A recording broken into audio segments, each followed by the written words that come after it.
Welcome to The Decision from Nashville EO, where you will hear the rest of the story after tough decisions were made by entrepreneurs who faced adversity and lived to tell about it.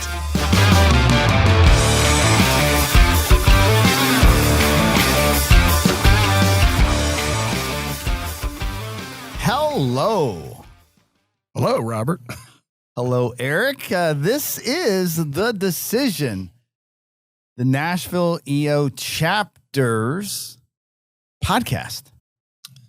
For those who don't know what EO is, Entrepreneurs Organization, a worldwide organization of entrepreneurs. Yes. Which we're members. Speaking of that, how long, Eric, have you been a EO member? 15 years. It's a long time. That is a long time. Yeah, I was 12 when I joined. Wouldn't it have been nice to have a group to join at 12? Yeah. I often tell people that everybody should have a small group of peers to meet with on a regular basis to keep you in check, to help you work through problems. And, you know, we're not the only one to do it, obviously, but it's a good experience.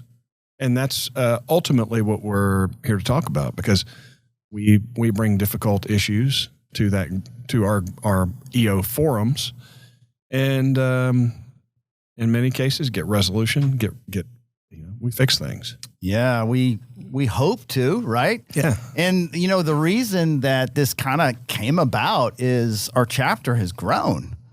And we're up to 324? Yeah, and a new class coming in soon. Of entrepreneurs who are here in Nashville and part of a community of people. And so if you're listening, you've never heard of EO before, it's generally when you join a forum of about 7 to 10 members who get together monthly and have a conversation. It's generally about 4 hours, and it's very common to bring a presentation, which is called the deep dive.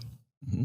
And in that deep dive, it's most often a problem that you're bringing to the group to, in fact, get some help, mm-hmm. get some experience shares about a challenge that you're facing that you need help with. Why would I want to hear about somebody else's experiences, Robert? Oh, that's a great question. Because so often we are stuck with a decision that we need to make. And when you go and ask for advice, there is so many negatives that can happen out of that. Because guess what? Not everyone is going through or has gone through what you've gone through. And when you have a place where people understand that the real value is in the experience share, not in your opinion, mm-hmm. to help me with the decision, you get more out of it. I was once in a CEO roundtable, and there was a really awesome dude in CEO roundtable with gray hair. And he was older and wiser in my head, but I had taken a lot of terrible advice that he had no business giving me because he hadn't been there. But now I know the difference. I know the difference between, okay, this guy is giving me advice, but I much rather hear and see bruises and see scars. I want to know that you've walked that dance. Mm-hmm. And that's what the decision is all about. And when I spoke with you the other day, I told you, I said, I am fascinated about the psychology of decision-making. And why, Eric, do we not make the most important decisions? We just are stuck. We can't move forward. We know something is wrong. We feel it in our gut. We know what to do. We know the advice we would give a friend. Right. But we don't make it. Why don't we make it, Eric? Well, there's several reasons that I don't. One is it it causes other problems. It in many cases it'll either make you work harder. In my experience, it's, okay, if I pull this Band-Aid off, I've got a lot of other things to do that I don't know how to do. I know I need to make this decision. I know I need to move forward. I know I need to, change this relationship or whatever it happens to be. And I know that there are a lot of other things that have to happen. And maybe in my case, I didn't feel like I would be successful. And so I just delayed it.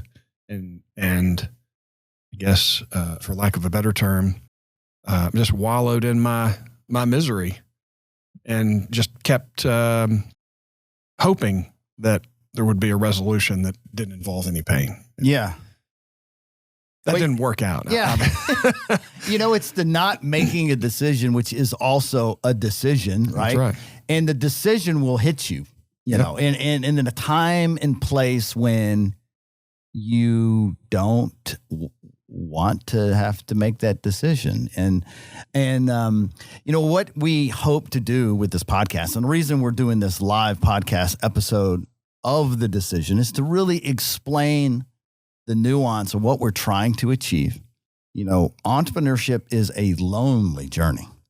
And we are often at a place where we have nobody that knows what it's like to have payroll on Friday. Nobody knows what it's like to let go of control to a leader in your company to act as if you would make the same types of decisions, and letting go of that and having the consequences of the letting go of entrepreneurship in a leadership capacity. And we hope to have a place where we have a library of challenges, whether it's a divorce or a divorce from a partner in the business that is a big challenge. It's one thing to divorce someone you love, but imagine that person was a partner in the business too. So there's those kind of stories that we hope to share with other entrepreneurs. And so you have a place to go, hey, someone has walked this dance before. How did they go through it? How did they get to that decision? Is there any decisions that you can think of just in the top of your head that you've struggled with over the years? Yeah, I was reminded of it just the other day. My wife and I had dinner with my former business partner and his wife. We had a business separation a little over 3 years ago, September of 2019. And, he and I knew many years before that the business as it wasn't really the best it could be. It was a weird situation. It was half of it was managed services and IT, which is what my partner did. And the other half was website development and marketing, which is what I did. And we had a name, Keystone Business Solutions, still in operation. It's only managed services now. Mike runs it, 100% owner. And, it creates all kinds of problems. As a marketer, it created the issue of what exactly do you guys do? Why are these two disparate things connected? It made more sense in 2003 when we started the business, because in many cases, when business owners said, hey, we need a website, it's time. Well, let's throw that to the IT guys. IT and web were closely connected because it was viewed as an IT function. But that changed over time. And we began to realize it. We, made some changes and started analyzing the P&L differently, and just realized that we were not a good fit. But it just took a long time because we were friends. We still are. And it was going to be painful no matter what we did. And I think I should have pressed harder to make it happen. I was kind of holding the thing back, honestly. Yeah. But I wanted to hear him say, yeah, I think we should split, which eventually happened. And then 5 months later, we were separate. And so, my forum, God bless them, I don't know how many times I talked about that situation. And when I finally told them that it was actually happening, I think a cheer went up in the room. It's like, thank God good for you, Eric, but thankfully we don't have to listen to this anymore. You can now bring other problems into the room. Well, it's so funny you should say that, because I've been in multiple forums where a formate is in the struggle and will bring up the issue several times a year, right? Mm-hmm. And you're sitting there going, holy cow, dude, just take the bull by the horns and do something about it. Right. And but it is this weird sense of this, we always fear the unknown, obviously. We always play stories in our mind. And it's just funny because your gut is telling you, like, I am starting to learn as I get older that your gut has a mind of its own and will be anxious and have this low level of worry when a subject that is a decision that you just have to make. You have to, and it could either show up when you're interviewing, it can show up with that one member of the team that just don't fit, that is out of place, that is hurting you more than he is helping you. And you're so fearful of letting the decision make another decision that you're going to make. And we all know this, that the hard decisions are the right decisions. Yeah. The easy decisions that we make are always hard in a different way. Easy is putting off to let this person go. And then eventually when they do quit, or you find out they've stolen from you, or those are all the things that I've seen. Yeah. Because it's like, there is no easy. So I have a question for you. And you've been in, between the two of us, we've been in forum for 25 years, probably. You've probably heard a deep dive on, should I keep this person? Should I let them go? Have you ever had anybody come back the next month and go, man, I really regret letting that person go? Oh gosh, you just hit me with something. I just no, I have not. Never has it happened. So, and the way I began to look at it was, if I let this person go, they're gonna be okay. They're probably gonna find a job or a situation that's better for them. Maybe they'll go start their own business. Oh, I know. And the thing that I've realized after the fact, now it's easy to do in hindsight, right? I had a key leader of my team that was great to a certain point, and then it became abundantly clear that I need to separate. But he held grudges, and I saw the grudges he would hold. And I'm a people pleaser. I really want to. I want to be liked. I'm just to be humble. That's just my nature and my DNA. And that's just a fault of mine that I know I have. And I didn't make that decision. And it would have served him. He would have felt a little pain. He would have picked himself up. He's a great leader, and he would have excelled. And I did him harm not letting him go. Mm-hmm. And guess what? When the dust settled, I still suffer the consequences because I didn't do the right thing. I should have done it way earlier, and now he's holding a grudge against me. And so the fear that I had, that I was trying to prevent in the very beginning, it still got me. And there's nothing bad I would ever say about him in that regard, other than it's just recognition that, sometimes the hard decisions that we want to make, we think they're bad for the other person, and they're not. They may feel wonky at first, but, the freedom of finding people that you care and love, and you let them go, and they can be in their best somewhere else for someone else. And that's just the lessons that we all get from all of these experiences. Yeah. I believe that very few people love change. I like change, but sometimes I don't want to deal with it at that particular moment, which I talked about just now. Sometimes people need that. I think it's if you don't recognize that everything ends eventually, everything comes to an end, you're doing yourself a disservice. And people that work for you, work with you, all clients, they're eventually going to go somewhere else. Maybe the company dissolves. Everything ends. I try to keep that in my mind, because I get in these ruts where I'm doing the same thing over and over and over again. And I think it's healthy to understand that, well, this is just not, it's not going to go on forever. So let's maybe make a change. Or if it's a person, this is another thing to consider in business, especially, is if you are, if you're running a business and you're trying to grow it, say you're at $1 million in revenue, the people that you needed to get to $1 million in revenue are not necessarily the same people who will get you to $5 million or $20 million in revenue.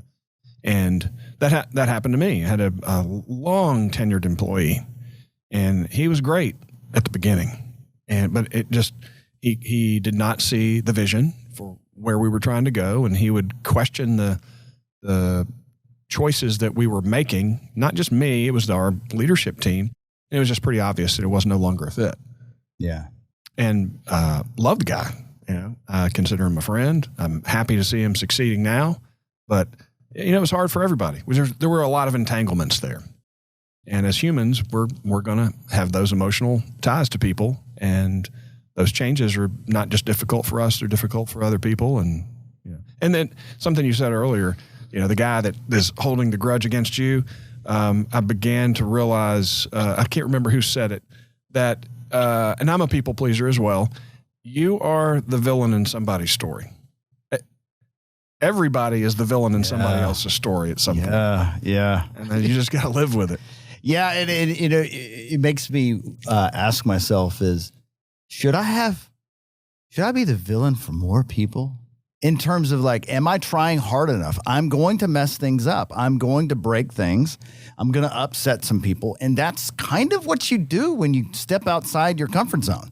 You're not going to make everyone love you. And I have to get out of that headspace too.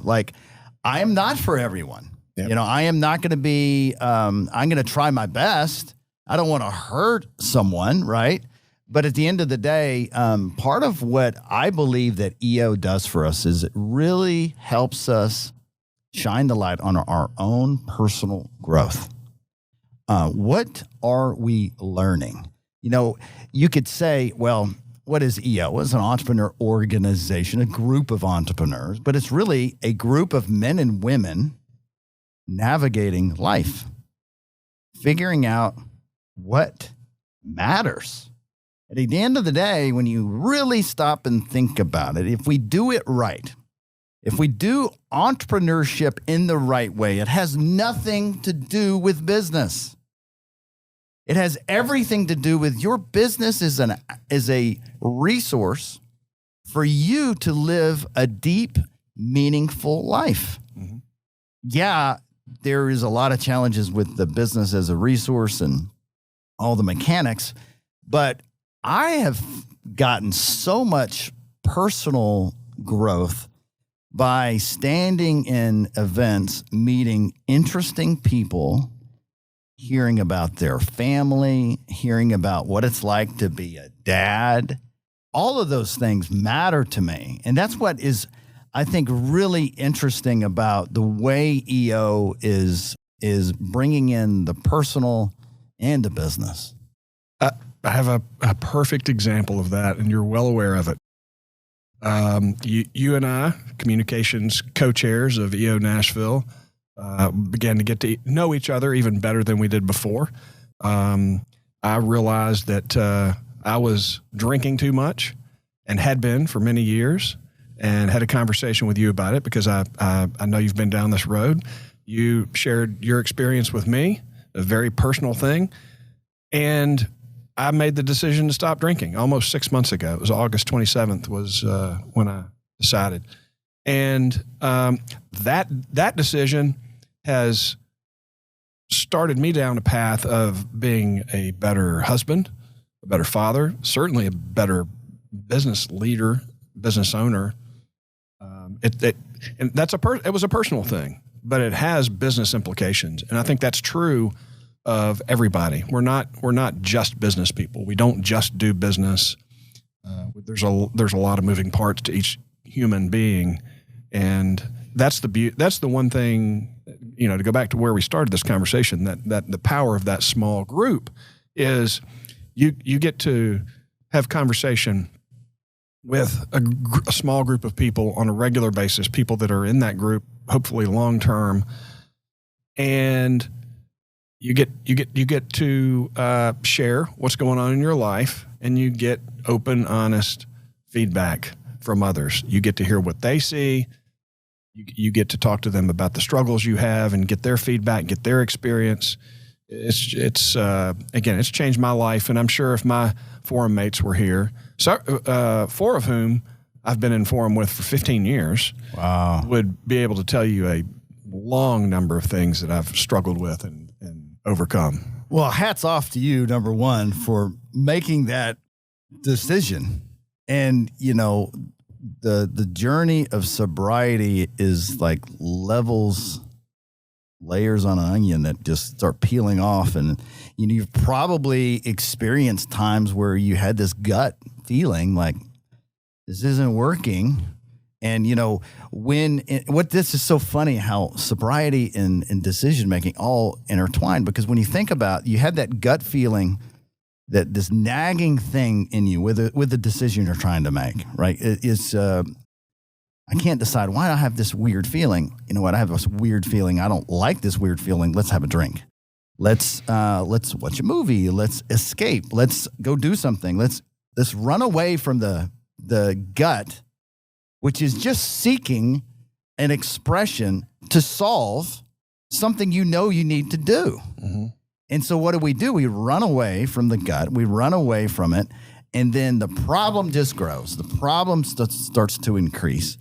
And what's beautiful about the act of sobriety that you're walking down is we get on a call together, and the universe is actively working for us for some weird reason. I haven't quite figured it out yet, but I don't want to get too deep with this so far. But it's so funny because I have in my mind is like, I feel like we need a sobriety group in EO. And it was in my mind. And then we get together on a board meeting call. They put us in a room to the Zoom call, and you're like, hey. It was just the two of us, right? Yeah. And it's like, you're like, what if you did this sober program for EO and blah, blah, blah. And I was like, oh, yeah, I've been thinking that. That is so bizarre.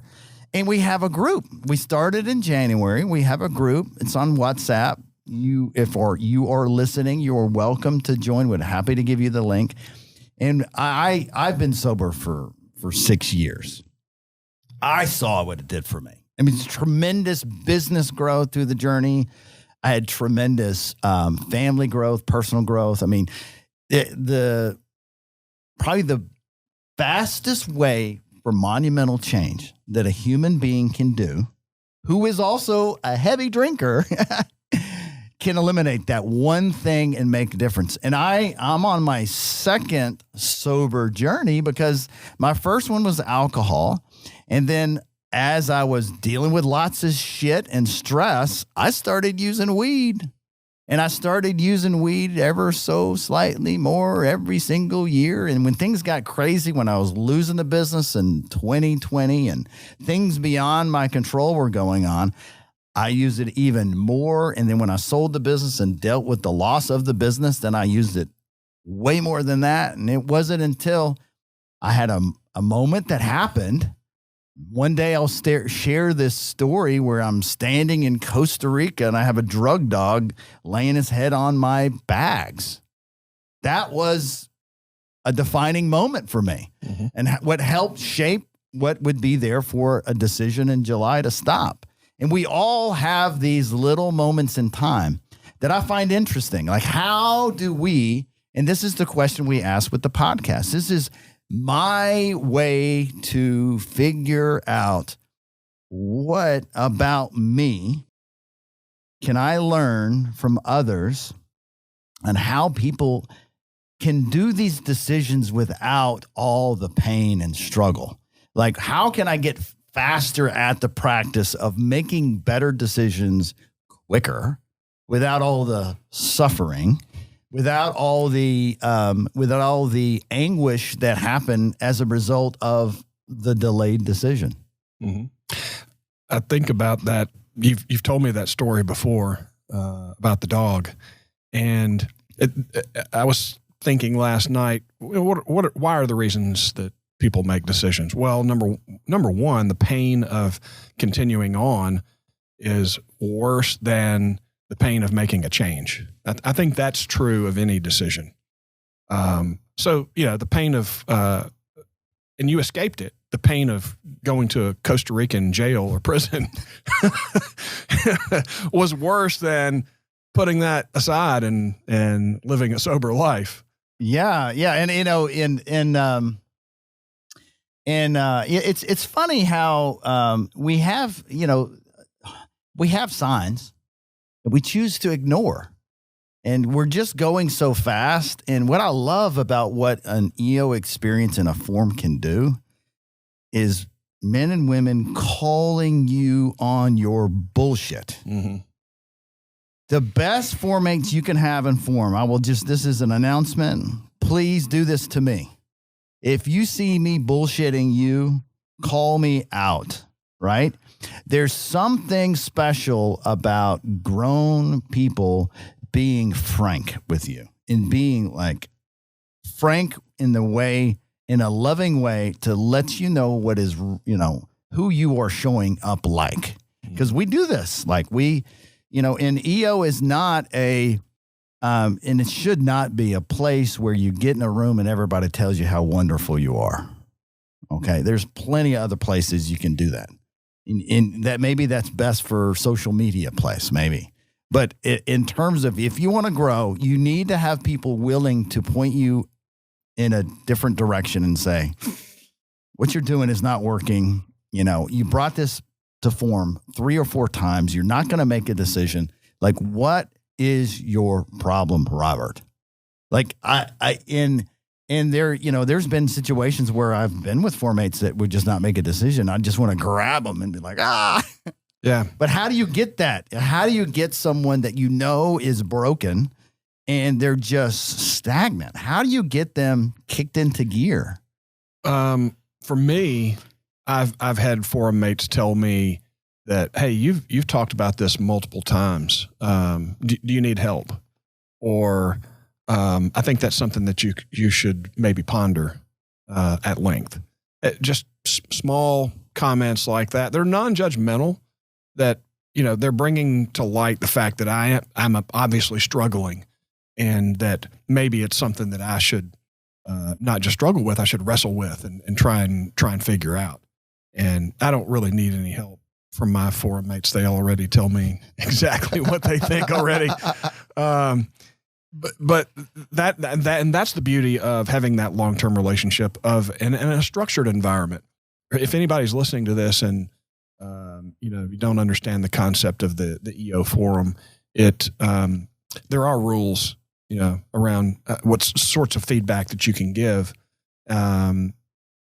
But for me, sometimes it's painful to hear. It's not what I want to hear at that particular time, but it's good to hear it. And I have processed feedback like that before and wrestled with it and just said to myself, well, it's not time to make that change, or I don't agree with what they have to say. And, they could be right, and I have to live with it.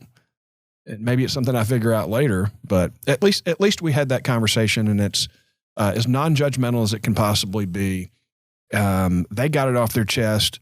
I've been able to accept it and do what I want with it and move on. Mm. And those conversations don't happen for everybody, I think. I think many times about the opportunities I've had to tell people what I think and did not when it possibly could have helped them. And one of our company core values is be bold. In the communications industry, if you think everything's going to go swimmingly well during a project, it's not going to happen. There's got to be difficult conversations. And so I'm constantly reminded that if we're going to get better as a firm, or we're going to help somebody else be better, we have to have those difficult conversations. Yeah. And one thing I did notice, that I've noticed, I don't know if you've noticed, but when you made that decision for sobriety, did it make other decisions easier? Have you felt a sense of, I can make big decisions and big things can come of this after the fact? I mean, how has that showed up in other areas after making a big one like that? So I think the biggest shock about it was, obviously I know I'm going to wake up feeling better every day. But the anxiety that I was feeling for years, and it wasn't just from separating from my business partner, starting a new business essentially, then having to deal with the pandemic and all that stuff. I was experiencing lots of anxiety. And a couple of months in, I realized, somebody in my forum mentioned anxiety. I was like, oh, wow, I have not been waking up at 3:00 in the morning, unable to go back to sleep. That's the perfect example of it. It just was one of those things I had not really considered, even though somebody in my forum told me that it probably would happen. And then I was having a conversation with my doctor one day. It was a televisit, and he asked me how I was doing, and it hit me like lightning. Oh, I need to tell him that I don't have joint pain anymore. I love to play guitar and play the drums, and drums especially when you're trying to hold sticks and get warmed up to play. It's very difficult if you're a drunk and you've got these joints that you're putting toxins into on a regular basis. And it struck me. And I know there are going to be more things. I'm just at the 6-month mark. But I'm getting better every day. Yeah. So yeah, that's all you should hope for. And it's funny, about a year in, I was with my family driving down the street to my house, and I noticed billboards I'd never seen before. It was like one of those things that just, became super aware of. And, as I navigated through, I had this really profound moment where I had a night where I drank too much and I was exhausted. I had a 6-hour drive to go visit a store in Johnson City, Tennessee. Forever drive, right? Yeah. And it was one of those days where everyone in that store was just doing the exact opposite of everything they ever learned to do. And they also had a bad day, And I will never forget happening. I was getting out to my car, and because of that particular store was right next to another store. There was literally two. I had some Sprint stores. We had 2 Sprint stores with a retail establishment between 2 stores, and Sprint wasn't willing to tell one of us to shut down. And it was like this standoff between these two dealers, right? And I was so exhausted, so frustrated, and I happened to see the district manager for the other location walk into the door, and I literally said, dude, I give up. I am done. And I had no energy, because you need energy to make energy is a requirement for maintaining decisions, because you will give up with lack of energy. You will make drastic decisions. And in hindsight, I literally gave away the location, made sure my team had some staff. But in hindsight, when I sold the business, I discovered that the dealer that I literally gave the store away to was their number one store. The store was made so much money, several $1 million mistake as a result of not having energy because of doing. And it was probably one of my biggest regrets in business is, you have to have energy. All we are beings of energy. Your company is an energy source. And when you don't have the energy, your place of negative energy just feeds off everyone else. And your bad mood, you're short in a meeting, you're short on a phone call with somebody that's important because you didn't get good rest and you didn't analyze the situation right. Like, we have to be super nuanced with our communication styles, right? Mm-hmm. And it's tough to be really aware of how someone is acting a little strangely, right? That would require me to modify my language because I need to tiptoe a little bit. There's something here I haven't figured out yet. And that's that's what you get when you have good energy. But, you know, alcohol can somehow really affect that. Yeah. I mean, running a business is hard enough without drinking a substance that your body metabolizes and turns into literally toxic. It's toxins. I can't remember the specific name, but I don't want to go too far down that rabbit hole. Because we got a lot of drinking fans here, listen, it's all in the doses, right? That's right. It's all in the doses. That's what they tell me. I was dosing too much. I was dosing way too much too, but I do miss it. So let's talk. Change the topic a little bit. So this podcast is for EO chapter members to come share, and this is a call out to you. You have a story that needs to be shared. Okay, this is a story of a struggle that you may have had that you brought to form. And what we want to do is have a place to interview you, to pull that challenge up. I want you to go back to that feeling. I want you to share that experience of what brought you to that place where you needed help and you needed experience share from other people. We have in our portfolio of episodes so far is we have our first episode, which you can find on Spotify and iTunes. The first episode is about how to give a deep dive presentation to form. And it's really the tips and tricks on how to do that. And Colton Mulligan is on that podcast. He's a form Sherpa expert that really walks through what he sees that works. And what we hope to do out of that episode is really help a new form that's just now formulating. And like say you're a brand new EO member and you want to really understand how to do it better or do it well because it's your first time, or you're an existing member like maybe it's not working. You've done previous presentations or deep dives, but you haven't really gotten any value out of it. Mm-hmm. And so you must ask yourself, is it the form? Doesn't really understand how to do this well? Is there not coaching happening? Like how to do it well? Yeah. And if you are relatively new or you're in a forum where you feel like you're not getting what you expect, I mean, dig in, listen to this podcast and look for more resources. EO's got a ton of resources on how to do forum the right way. I think the episodes that we have in the can with Colton as the guest are going to be impactful for you. I learned a lot. Like I learned just the new language of the deep dives and the Gestalt stuff that was kind of heavily talked about at some point and that we leaned into heavily, which we still do. It's just part of our DNA on how to go about that process. And there was, as time goes on, we're going to be adding, we want more stories. So if you're out there, have a good story to tell. What we ultimately want to do is understand why you had the issue. How did you do the presentation? How did the coaching go? If you were able to go back to your form and give feedback, what would be the advice you would give, right?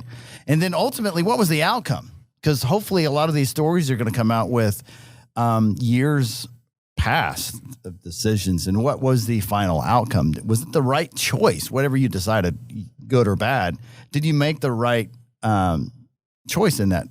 What was ultimately the end of the story? Because a lot of times we don't get to do that. Even in form, we don't really know what happens. It's like this big thing we talk about, and then months later, you're like, where are we? Yeah, so that reminds me, our forum secretary, Ian McCollum, he's our permanent secretary, which is a great role. If somebody is a great note taker, someone who's very organized, as Ian is, he documents the issues that we have expressed over 3 years running now.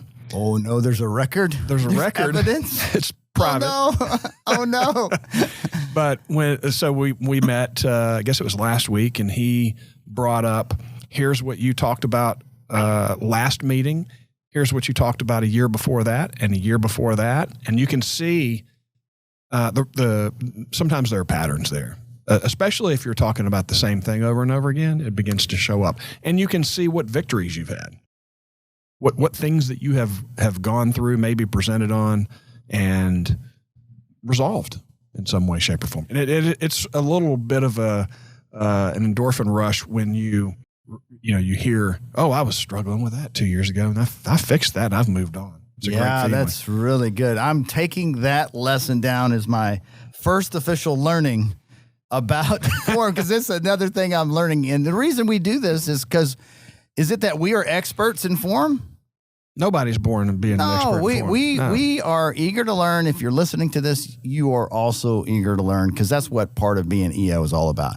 Being open to what you don't know, what can we learn together as a group as we get together and do awesome events and have good fellowship with friends and colleagues with a proper form experience. Yeah. That proper forum experience too is something that when I was president a few years ago and got the opportunity to meet and talk to a lot of EO people, and they would confide in me as my forum is not what I expected it to be, or it's okay. Why? And inevitably, every single one told me, well, we got people not showing up. They're not showing up on time. They're not prepared. Just follow the rules. That's in music. That is, there's a concept of learn all the rules so that you can then artfully break them and create something new. Now, we're a 15-year-old forum, so there are things that we're doing that are kind of, EO knows this. There are other types of forum presentations you can do, but they are not the sort of things that you would want a first-year forum to try and pull off, because somebody would probably get their feelings hurt. We've known each other for a really long time, so we're able to do some of those acrobatic tricks that we wouldn't entrust others with. But if you follow the rules, you show up on time, you're prepared, you follow the agenda, you do the things you're supposed to do, you're typically going to end up with a good result. And the forum experience is your experience. Right. And if the forum experience isn't where you need it to be, you have to step up. Make the decision, to do something different. Yeah, and a lot of that is that, hey, forum, it's not working for me. Mm-hmm. And often that is the catalyst for change. It just, someone has to, and like someone else is in the forum, they know it. Absolutely. Everybody's like, yeah, I just wasn't willing to say it because so-and-so is a moderator and I really like what they're trying to do, but they're busy. And I get it. Like, all of that is true. And it doesn't take a lot to really whip a forum back in shape. You just got to care, and as long as the members in the forum care and are open and willing to like make the necessary change, then you can move to go forward. Yeah. And that I told several people that same thing. It's like, I guarantee you're not the only person in the forum thinking the same thing. If you'll express it, you'll have some people that fall in behind you, and that's how change begins. Awesome. Well, Eric, I'm excited to have you as the co-host of The Decision. This is our first launch of The Decision, and I just want to say thank you for watching. Please subscribe on Spotify and iTunes. You can find The Decision, Nashville EO. Thanks for watching. Thanks for listening to the Decision Podcast by Nashville EO. We'll see you again next time, and be sure to click subscribe to get future episodes.